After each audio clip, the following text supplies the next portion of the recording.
بسم اللہ الرحمن الرحیم. بہت شکریہ چیئرمین صاحب. میری خواہش ہے کہ آپ میری بات سنیں کیونکہ میں آپ سے مخاطب ہوں گی, پارلیمنٹ سے مخاطب ہوں گی, میں اپنے پاکستانی عوام سے مخاطب ہوں گی. میں ان کی طرح کسی خلائی مخلوق اور گول گول لوگوں سے جو ہے میں مخاطب نہیں ہوں گی. میں اپنی بجٹ سپیچ سے پہلے چیئرمین صاحب ایک قومی ایشو کی طرف توجہ دلانا چاہتی ہوں, اور وہ بڑا جی order in the house please. Honourable ممبران سے گزارش ہے کہ اپنی اپنی سیٹوں پہ تشریف رکھیں. جی مرتضی عباسی صاحب پلیز آپ جی اب پلیز اسٹارٹ. میں چیئرمین صاحب آپ کی توجہ ایک اہم قومی ایشو کی طرف دلانا چاہتی ہوں. ابھی انہوں نے بھی اس کی طرف اشارہ کیا کیونکہ میں نے اپنی جس سیاسی دانست میں نے جس پاکستان کو دیکھا ہے, اس پاکستان میں ہمیں کہا جاتا تھا کہ either with us or against us. اور میں نے اس پاکستان کو بھی دیکھا ہے جس میں پرائی جنگ میں 83,000 پاکستانی شہید ہوئے. یہاں پہ ہمیں خون گنوایا جاتا ہے کہ کسی کا نانا شہید ہوا, کسی کا دادا شہید ہوا, کسی کی ماں شہید ہوئی. میرا جوان بھائی 21 سال کا جاوید عالم وزیر شہید ہوا اس پرائی جنگ کے اندر. خون آپ کا سرخ ہے تو خون ہماری رگوں میں بھی خون سرخ ہے. آپ کسی کو اپنی قربانیاں مت گنوائیں, پاکستان کے لیے سب نے اپنی قربانیاں دی ہیں. اور میرے بوڑھے ریٹائرڈ آفیسر باپ کے لیے اپنے جوان بیٹے کی جلی ہوئی بم بلاسٹ میں جلی ہوئی لاش اٹھا کے 14 گھنٹے وزیرستان جا کے دفنانا کوئی مذاق اور کوئی آسان بات نہیں تھی. اور وہاں پہ 128 ارب سے زیادہ پاکستانیوں کا جی ڈی پی کا لاس ہوا. میں نے اس پاکستان کو بھی دیکھا ہے جہاں ان کا ایکس وزیر اعظم ایمبیسڈر, امریکن ایمبیسڈر کے آگے ہاتھ باندھ کے لائن میں کھڑا ہوتا تھا کہ شاید کوئی ملاقات کا شرف جو ہے وہ ہمیں بخش دیا جائے. اور میں نے اس وزیر اعظم کو بھی اس پاکستان میں دیکھا ہے, میں نے اس وزیر اعظم کو بھی جناب چیئرمین اس ملک کے اندر دیکھا ہے جو کہتا تھا کہ تم میرے پاکستانیوں کو مارتے جاؤ, تم میرے پاکستان پہ ڈرون حملے کیے جاؤ, میں صرف خالی لفظی جو ہے میں اس. اور میں نے آج کا پاکستان بھی دیکھا ہے. جناب چیئرمین, مجھے فخر ہے کہ میں اس پرائم منسٹر عمران خان کی جماعت کا حصہ ہوں جس نے 9 سال پہلے وانا میں کھڑے ہو کے ڈرون اٹیکس کے خلاف جو ریلی نکالی, وہاں پہ کھڑے ہو کے کہا تھا کہ میں کسی پرائی جنگ کا حصہ نہیں بنوں گا, ہم کرائے کے قاتل نہیں بنیں گے. مجھے اس کا بھی فخر ہے اپنے پرائم منسٹر عمران خان کا کہ جب انہوں نے پلوامہ اٹیک کے بعد کہا تھا ہندوستان کی آنکھوں میں آنکھیں ڈال کے کہ اگر تم خدا نخواستہ پاکستان کی سرزمین پہ حملہ کرو گے تو میرے پاس اور کوئی آپشن نہیں سوائے لا الہ الا اللہ کے. مجھے اس بات کے اوپر بھی ضرور فخر ہونا چاہیے کہ جب CIA کا ڈائریکٹر آتا ہے اور پرائم منسٹر سے ملنے کی کوشش کرتا ہے, جدھر ان کا وزیر اعظم ہاتھ باندھ کے امریکن ایمبیسڈر کے آگے کھڑا ہوتا تھا ملاقات کے لیے, وہاں میرا پرائم منسٹر کہتا ہے کہ میں اپنے ہم منصب سے بات کروں گا اور تم اپنے ہم منصب سے بات کرو. مجھے ضرور فخر ہے کہ جب فورن ایجنسی کا اینکر ان سے سوال کرتا ہے کہ کیا تم اپنی سرزمین کو افغانستان کے خلاف استعمال کرنے دو گے, کیا تم اپنے اڈے CIA کو دو گے افغانستان کے خلاف, تو میرا پرائم منسٹر کہتا ہے کہ ڈیفینیٹلی ناٹ. یہ ہے وہ پاکستان چیئرمین صاحب, یہ ہے وہ پاکستان جس کا وعدہ اور جس کا خواب ہم نے 26 سال پہلے اپنے پاکستانیوں کو دکھایا تھا کہ اب ہم سر اٹھا کے چلیں گے, سر جھکا کے نہیں چلیں گے. اور اب سر اٹھا کے چلنے کا ٹائم ہو گیا کیونکہ یہ پرائم منسٹر عمران خان کی حکومت اور لیڈرشپ ہے. اور مجھے خوشی ہے کہ جس سے بھی اپنے حلقے میں ملو وہ کہتا ہے خدا کی قسم پہلی دفعہ اپنے پاکستانی ہونے پہ فخر محسوس ہو رہا ہے, گرین پاسپورٹ کی پہلی دفعہ عزت ہوئی ہے.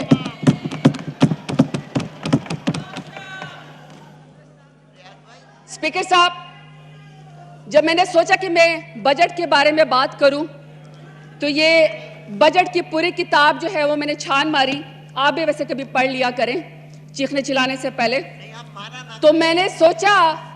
چیئرمین صاحب کہ میں ان 1 کروڑ غریب نادار بیوہ خواتین کے بارے میں ضرور بات کروں